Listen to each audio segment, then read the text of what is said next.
now the onus is on me Okay. to say, well, as a Black person, as a gay person, to tell you this, that, and that's the part that feels overwhelming. I don't know if overwhelming is covers it today. Maybe it's what came, but it is that piece. And I'm also not here representing Black people Mhm. or Mhm. Latinx. I'm here representing Isabel Adon. I think what's the feeling that I'm having in response to this is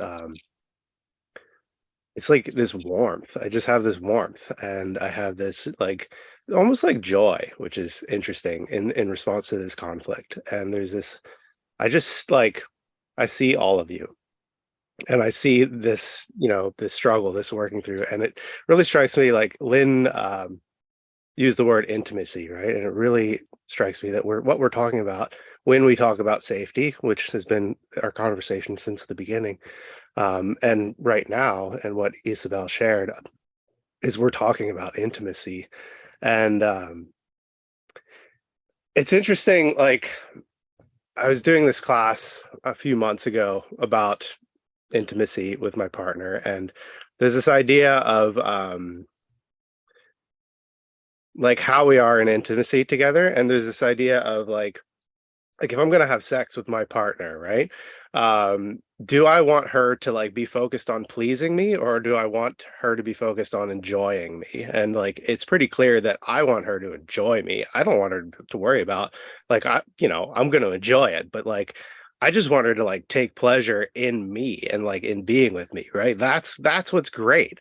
And I think when we talk about intimacy, like this is a different kind, but it's similar. Like my experience of Isabel, like with you, Isabel, is one of like just joy, like pleasure, just like a gulf of difference. But it's like this, I see this difference and I see, wow, like look at this human. And it's like there's laughter and there's connection and there's acceptance and love and understanding. And to me, it strikes me as like that's the way forward. Like, and if you come and if I do something to offend, or if you do something to offend, the intimacy is there that I can share that, and you can share that with me. And through that pain, it's like, oh wow, that hurts. Accepting that, and then working through it together, and still seeing the value and enjoying the other person through that.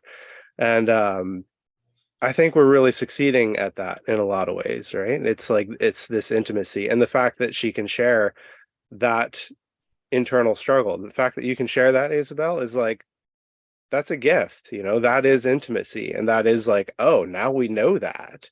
And there's more intimacy in that. And I'm grateful for that, right? I'm grateful for that deepening of connection, for that sharing. And like I accept that with humility wherever it goes, whether it goes somewhere painful. If it goes somewhere painful, there's more opportunity for intimacy. That's great. We're increasing that here.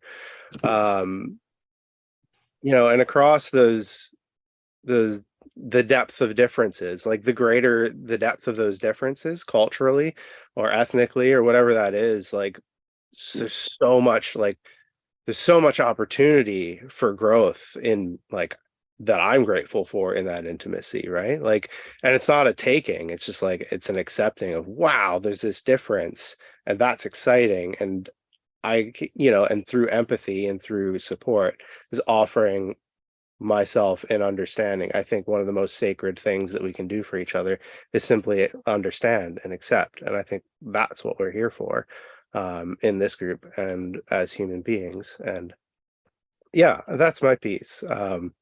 Is my experience of Isabel again is like openness and joy and like love and wonder, and there's like intimacy there too. And it doesn't have to be anything. It doesn't have to be anything other than what it is. I just enjoy it, and I'm grateful for it.